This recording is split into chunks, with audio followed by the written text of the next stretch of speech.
Thank you, Mr. President. I appreciate the conversation. I thought the carrier described what's happening here very well.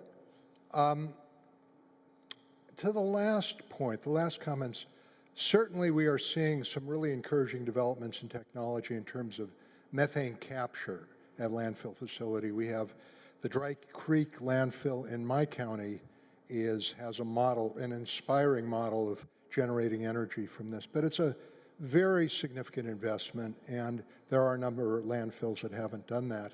What I notice as I've read about this issue around the country is a very broad agreement among people who may not agree on all the climate issues that fugitive emissions of methane from landfills is a very significant problem.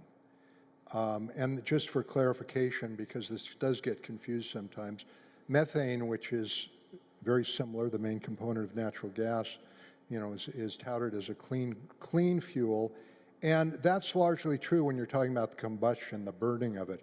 The issue with methane, which is such a powerful greenhouse gas, is when it escapes uncombusted, and that's what we're talking about in landfills. So really what we're talking about is moving through a rulemaking process that will have public participation from a technology that is kind of laughable in terms of measuring these emissions from landfills. I mean, if you picture it, as I say, the Dry Creek landfill, which I'm very familiar with, it's several hundred acres. It is mountains of garbage. And if you imagine the carrier's grandfather with a wand going through it, trying to get a handle on what the emissions are, it doesn't work. We have no idea really what the emissions are from these landfills.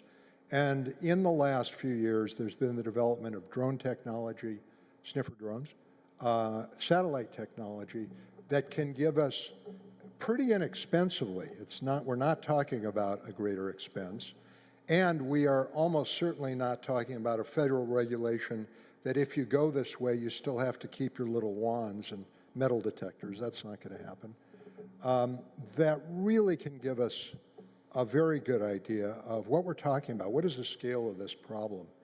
And I would like to think that we don't oppose a bill that gives us more complete data on an issue where there is very strong evidence that we have some environmental challenges here.